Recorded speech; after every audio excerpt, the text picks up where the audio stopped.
Bismillah walhamdulillah wassalatu wassalamu ala rasulillah amma ba'd. Assalamu alaikum wa rahmatullahi wa barakatuh, my dear brothers and sisters in Islam. And inshallah we will go on a journey. You're invited on a journey. A very short journey, but it means a lot. And hopefully, again, by the end of this journey, we will learn a lot. If we listen with our hearts and really think about the reason we're here, and hopefully, inshallah, we can see the reward. Get the fruit when you sow the seed. And inshallah, by the end of this session, we can alleviate some of the misconceptions, get on the right track, and ultimately get some people married.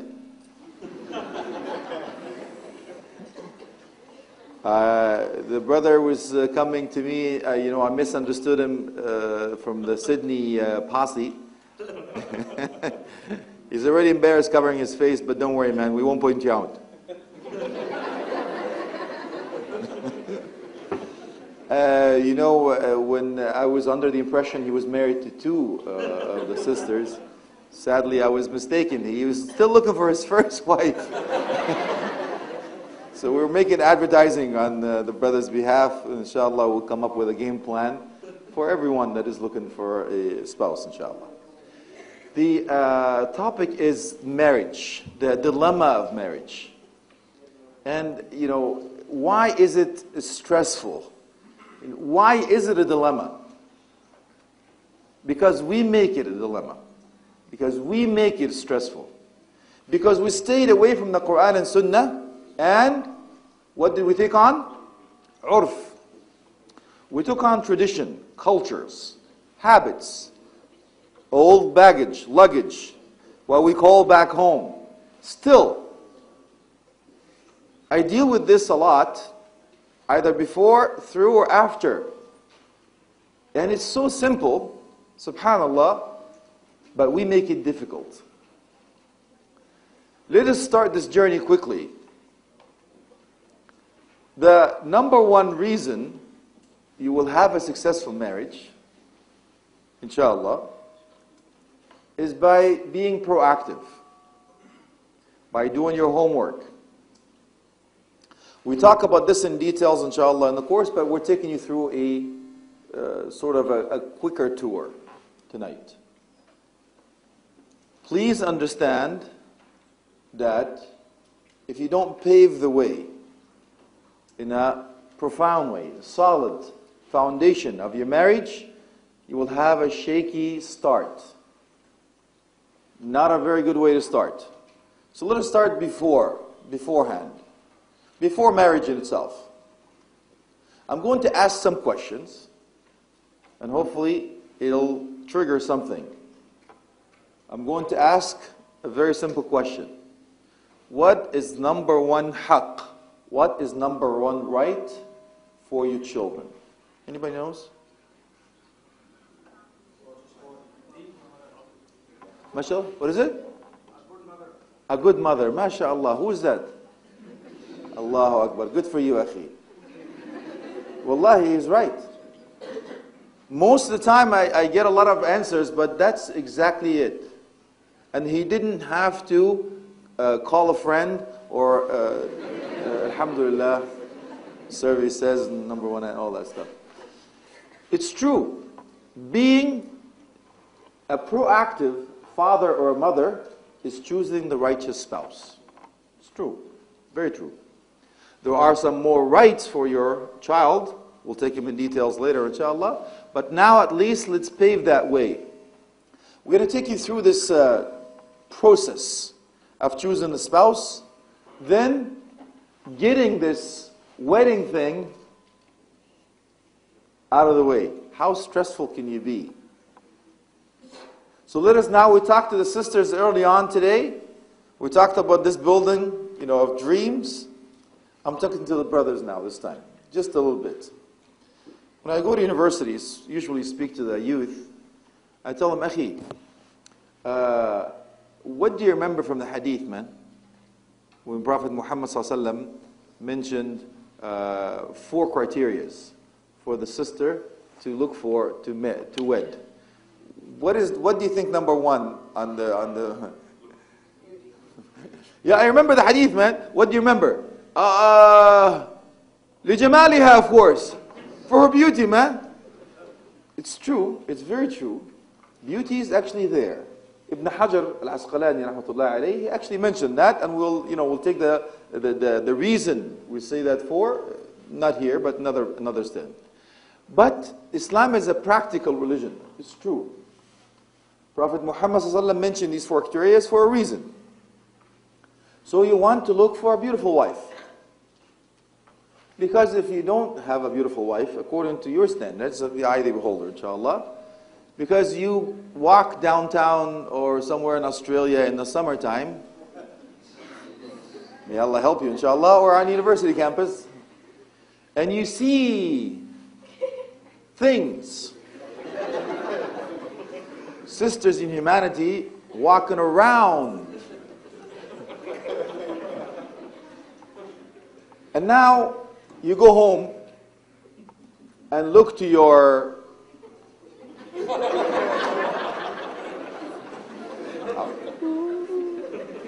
wife, and then, right, you said, I should have listened to Prophet Muhammad sallallahu alaihi wasallam. So the 4 criteria are there. But when I asked the brother, what do you really want? He says, أريدها بيضاء طويلة شعرها كالحرير غير متجعد في كل لون متجدد لها لون في النهار ولون بالليل لا. I want her to be tall and white, beautiful silky hair, has a different color during the day, different color during the night. إذا رأيتها من بعيد, if you see her from far, she's beautiful. And if she comes close, she's even more beautiful. As if she's riding a horse. Here comes the horse again. What's up with that, man? كانت غنية ثم افتقرت. She was rich then became poor. فلها عز الغنى وذل الفقر. She was rich and became poor, so she now has that pride, that arrogance, the nobility of that wealth. But she's also humble and modest when it comes to poverty. تعطف على الصغار وتكرم الكبار ولا تضار الجار. She's kind to the young, gentle, and respects the old, good with the neighbors. I mean, the list is so long. You know, Al-Qattan, Jazallah anna khayra, he says, والله لو رأينا هذه المرأة لبايعناها على الخلافة.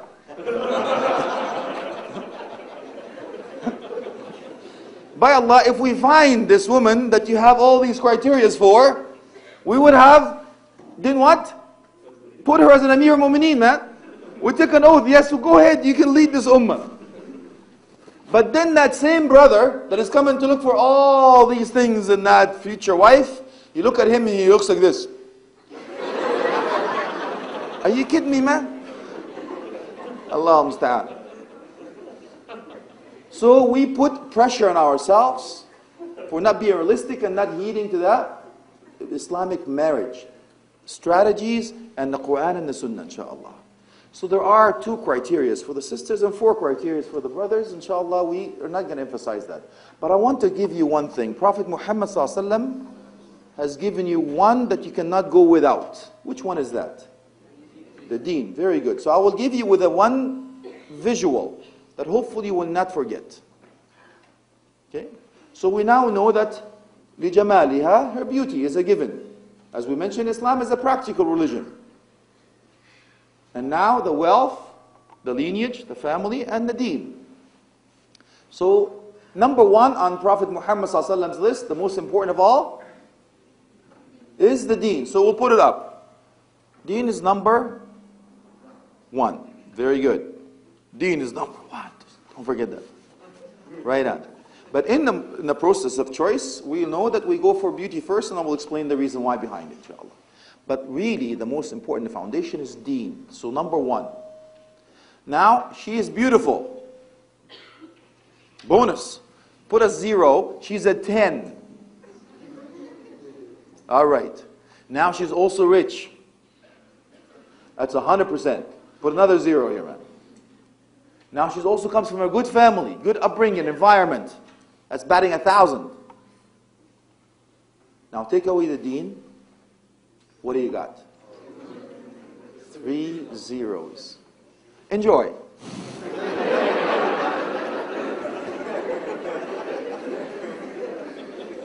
Good life, mashallah.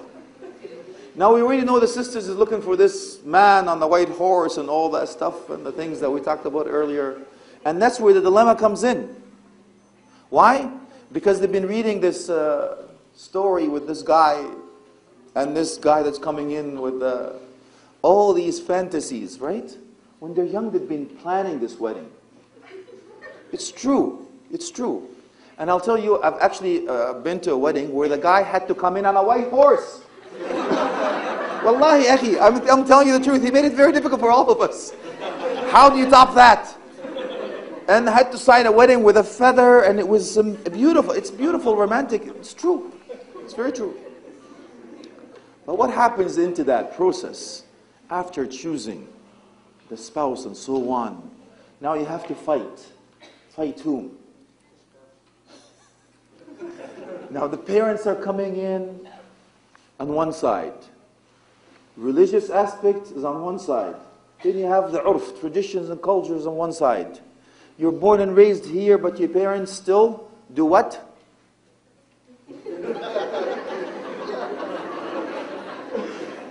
With all due respect, of course, I speak, come on, tika, acha, ji, kehala, you know. Been there, done that. I love biryani, by the way, don't. It's true. You're in the dilemma.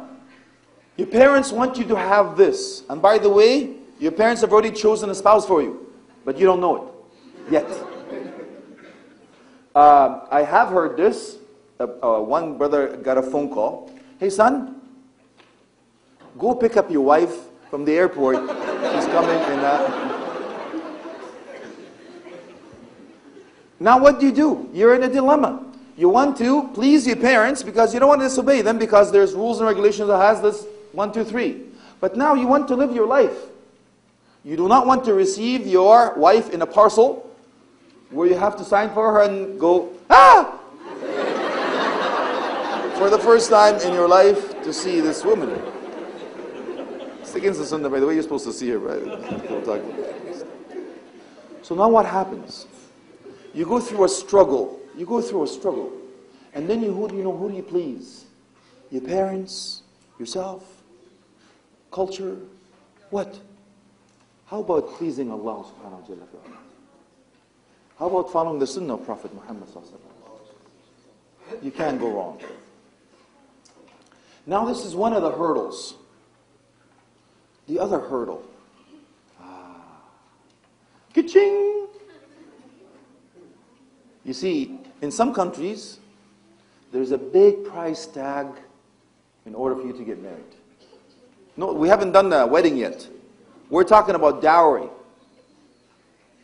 Now, the brother, I've seen a brother that's very old, hasn't gotten married yet, and I asked him, Akhi, you married? How many kids do you have? And then so on. He goes, I'm not married yet, man. I go, brother, from another mother. Where is the sister from another mister? What happened, dude? He goes, I'm still collecting dowry. You're 55 years old, man. Collecting dowry, are you kidding? So why? You see what happened? The scholar says, this haram thing that is going on around, this jawaz urfi, this boyfriend, girlfriend, this chatting, this phone calls, the stuff we talked about earlier. You know what the scholar says? لأنكم صعبتم الحلال فصار الحرام يسيرا. We have made it difficult for our own sons and daughters to do the right thing, to get halal marriage. We put so many labels, a price tag, so much pressure on our own children, and they are a walking, what's the proper word to say it? They have things inside them. They move. It's true. Human beings with emotions, temptations, they see things around and they act upon it. But now we put all these restrictions and hurdles. You have to do this, you have to do that, you have to do this. And some of us are actually what? Reserving our own daughter for my brother's son back home. Wallahi, it's true. These are true stories. We deal with this oshi all the time. And, oh yes, I will not marry my second daughter unless my first daughter gets married first. Same with the brother, and the sister is going around. My man, how you doing? I'm waiting. Is this halal or haram? Is this the proper way to do it? Is this the sunnah? SubhanAllah. Now, what happens? Is this part when it comes to delivering the final product? You know, we're holding on to our daughter so much because we don't want to give her up. And this brother's coming in and fighting you. I want, hey uncle, can I have your daughter? You know, we have to go through a struggle. This wali now, I'm the last line of defense, so we have to look for faults with this guy. Shoo. We don't want you around here. So now what happens, akhi? We go through this process of elimination. And we'll go through these tests. And you feel like you're on a hot chair. I remember the first time I actually went to see my wife. I took a cake. That's what you're supposed to do, apparently. You buy a chocolate cake or something and you dress really nice. And then you go in, you know.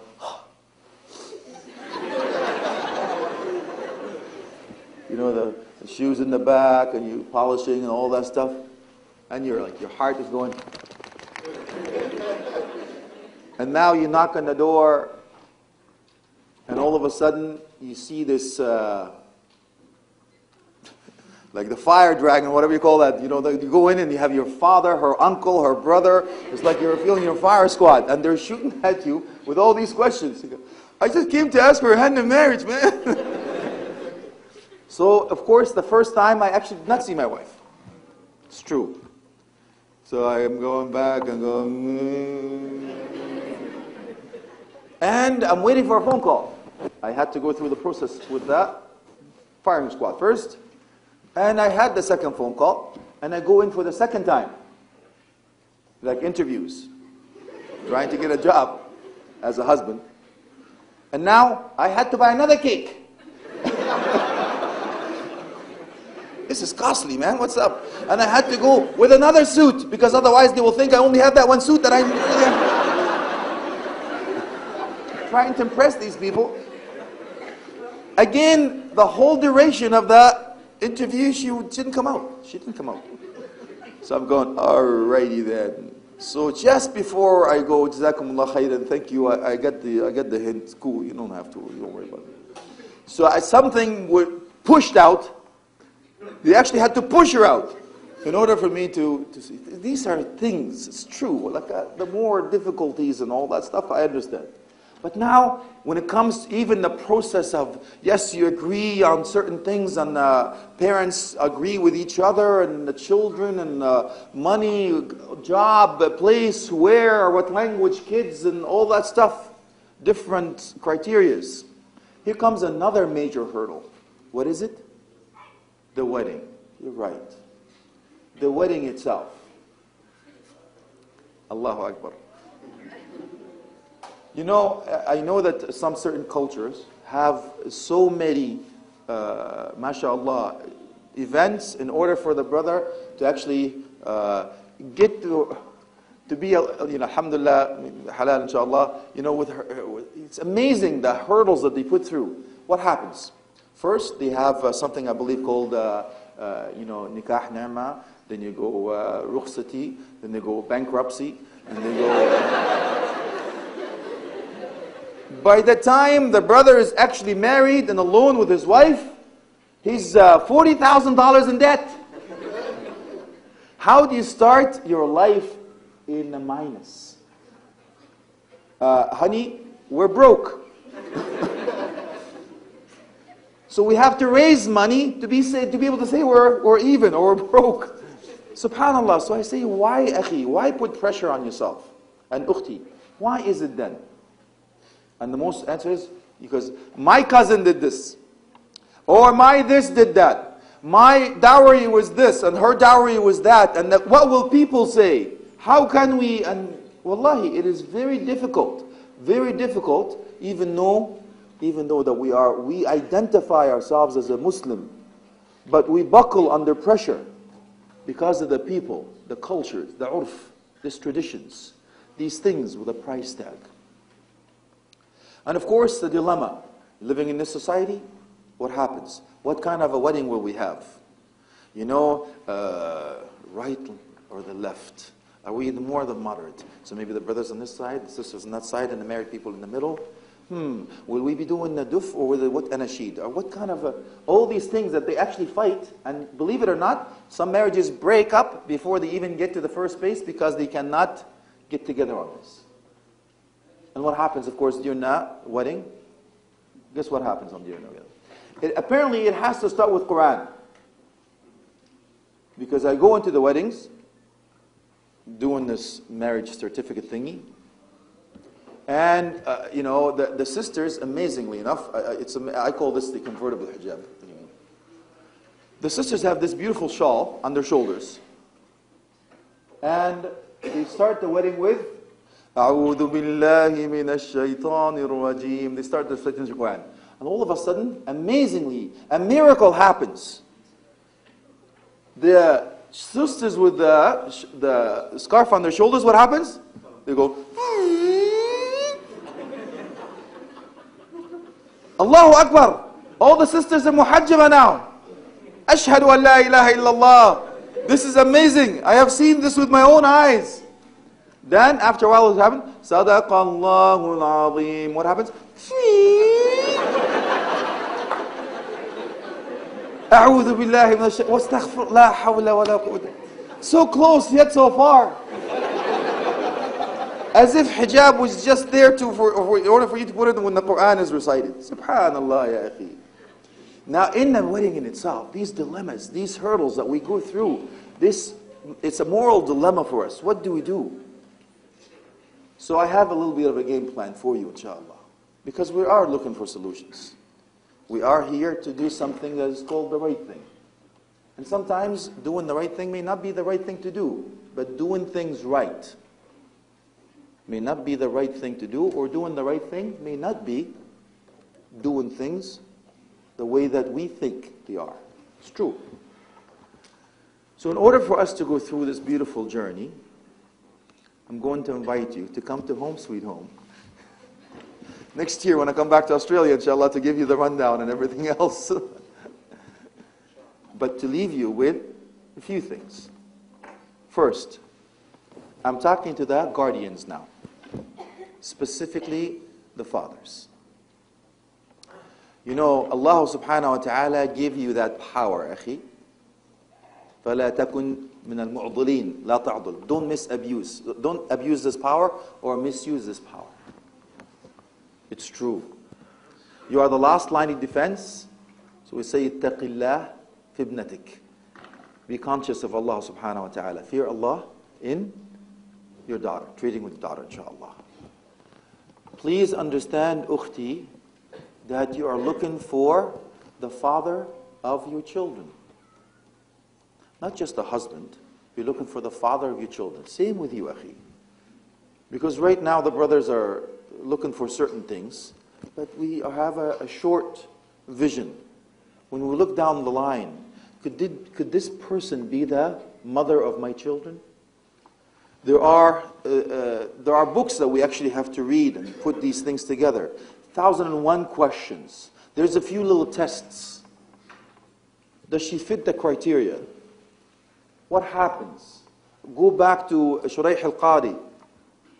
And what happens when he started his wedding? Do you know what to do when you start your wedding? Or the evening and the day? Do you know that there's supposed to be some sunan? If you don't know these sunan, I want you to go back and do your homework. Read a book called Tuhfat al-Arus. And if not, inshallah, we can provide it for you later on in a summary. But you want to make sure that you alleviate these hurdles by going back to the Quran and Sunnah. And ask yourself, did Islam really make marriage difficult? The answer is no. It's very easy. As a matter of fact, when I deal with other societies or other ways of life, they say this amazing. By one word, this woman is married to this man, one word, and they're not married anymore. Subhanallah. Allah subhanahu wa ta'ala made it so easy. With credentials, the criteria are very simple. Look at Fatima radiallahu anha wardaha. Look at Ali ibn Abi Talib radiallahu anhu wardaha. What did they do? How did they do it? Even Ali ibn Abi Talib, what did he do? Actually, Prophet Muhammad sallallahu was the one to approach Ali ibn Abi Talib radiallahu anhu. So what did he have? What was her dowry, by the way? How about the shield of the armor Prophet Muhammad gave? What was her furniture like? Fatima Zahra, the daughter of Prophet Muhammad the leader of women in heaven. What was her furniture like, Yakhi? Anybody knows? Subhanallah. Amazingly enough, you'll find out they had something to sleep on. A pillow that had loofah inside as a stuffing. And one pot to cook in. And one something to grind the seeds. But now when you go to the sister, what does she want? I want a fur coat, a Mercedes-Benz. I want a flat screen TV, a whatever video. I want the dowry, blah, blah, blah, blah. I want a house next to my blah, blah, blah. I don't want you to get married to a second wife. I don't want you to... The conditions are so long and amazing. Amazing, wallahi. So you keep asking yourself, if you go back to the roots, it will go back and Allah subhanahu wa ta'ala will make it easy for us. We'll make it difficult, we'll make it difficult for our own selves. This is the bottom line. Bottom line is we have to go back to the Quran and Sunnah. And you find out, how did Prophet Muhammad say? And what did he say? He says, أَكْثَرُهُنَّ بَرَكَةً أَقَلُّهُنَّ مُهُورًا. Remember, the more blessings, the more Allah subhanahu wa ta'ala's blessings upon your marriage is that less of a dowry. Less of a dowry. And you know, in certain countries, it's supposed to be rich countries, they actually don't get married from the same. They go somewhere else, get married. Why do you think that is? You got it. They can't afford it. Do you believe it? This is supposed to be a rich country. I'm not going to name any countries. Japan? Okay, let's go with that. It's not Japan. However, I'm sure some of us know what country they are. Or some countries, it's not a problem. However, we need to learn from it, not to mention, it's not important who they are. What's important for us is to learn from that. They cannot get married. As a matter of fact, have you ever heard this sentence, I have to go back home to find a wife? Anybody heard that before or said that before?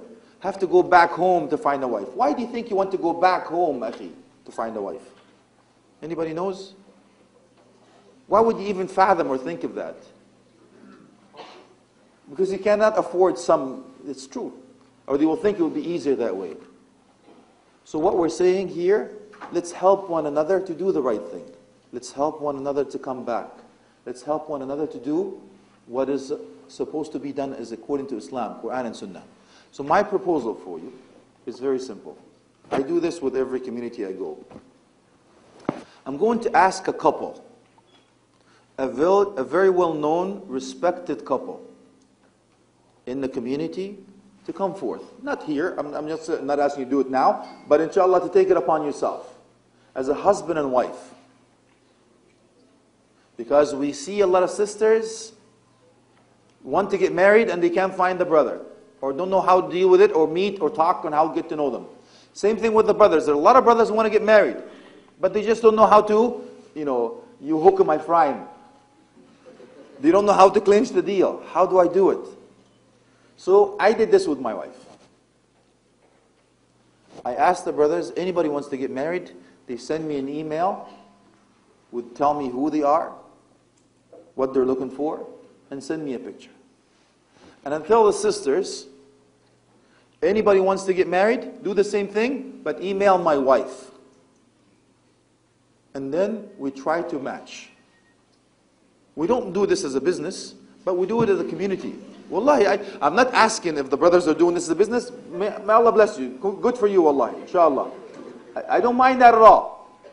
It's true. But the percentage is low, actually. Percentage is low. For the, I'm not going to talk about it because I don't want to offend anyone. But what we're saying, akhi, we have to look for solutions.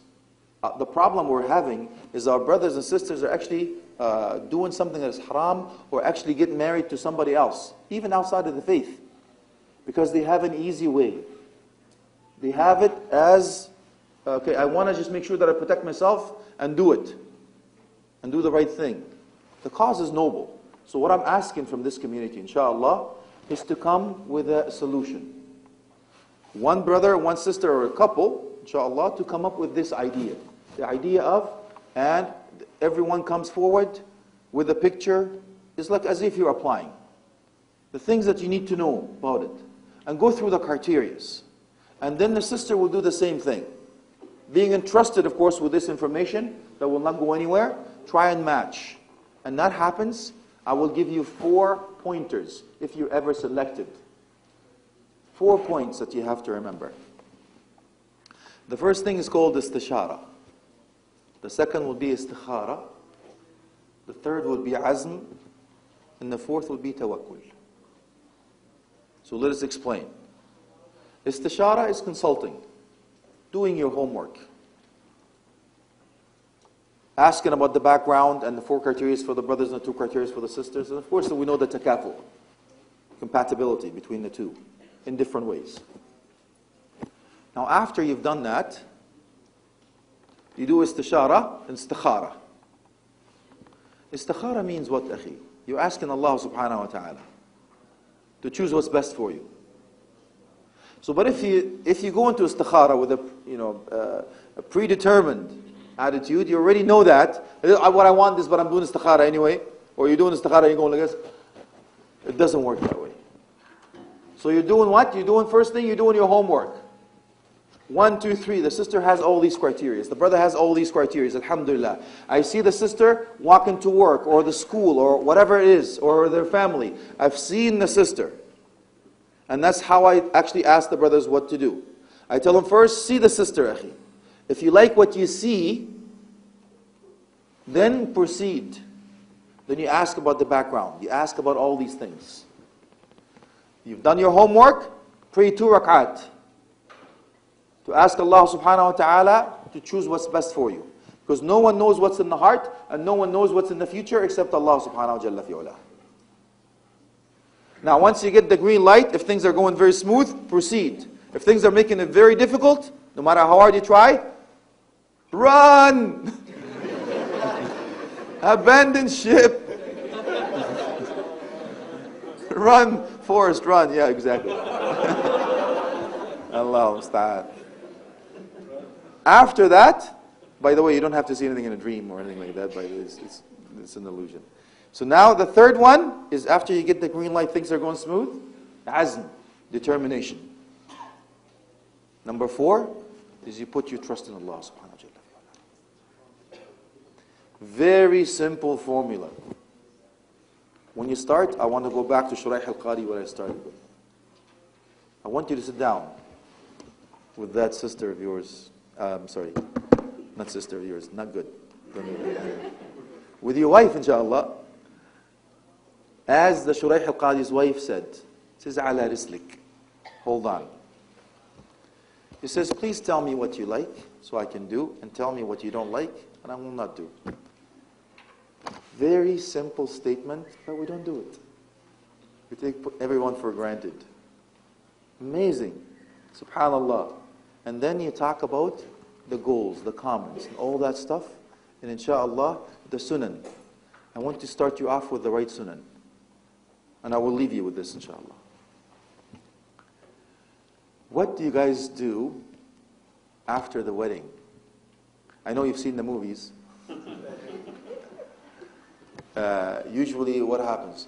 The brother will carry the sister.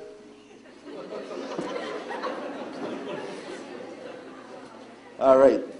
No, that's not what I'm asking you to do. I'm asking you to do what? Establish the sunnah. You're supposed to say a dua. You're supposed to say a dua before you enter the home.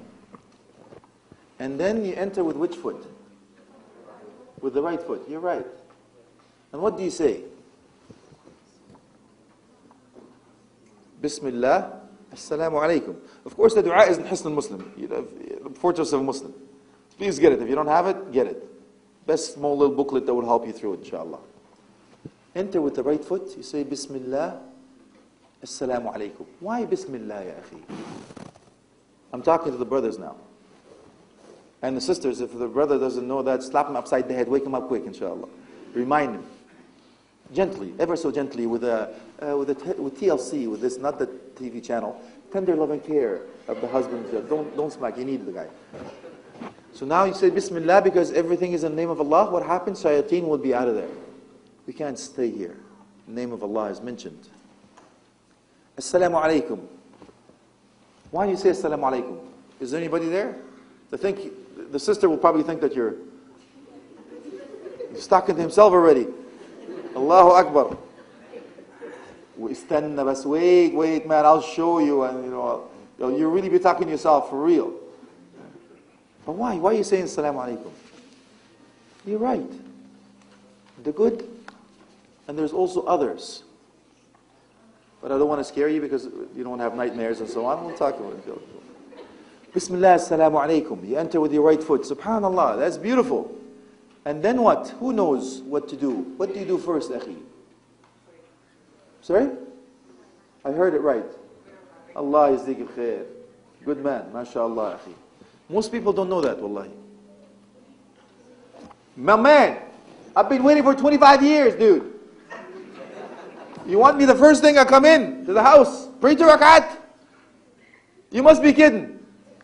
No, I'm not. That's the sunnah. You pray 2 rakat. Why? You're establishing a fact. You're establishing a home that is built upon obedience of Allah. Sunnah of Prophet Muhammad sallallahu alaihi wasallam. This is a Muslim home. You're declaring, you're raising a banner. This is a Muslim home. We're starting with an obedience to thank Allah subhanahu wa ta'ala that we found each other. You're starting to say that this is a house of Rahman, not a house of Shaitan. And there is another declaration. Who leads the prayer? You're thinking, who leads the prayer? Yes, of course, the man. Why does he lead the prayer? You know, there's actually something behind it. Because women don't lead? What is it? Head of the family? MashaAllah, you're on the right track, ukhti. The qawama. Okay, the qawama. The time is up. You're right. The sister will go down after the man says, Allahu Akbar. Sister will come up when he says, Sami Allahu liman hamida. Do you understand, akhi? Establishing this firm that in every castle has to be one king and one queen. You cannot have 2 kings. And you can certainly have no 2 queens. I'll leave you with that. Jazakumullah khairan. Wassalamu alaikum.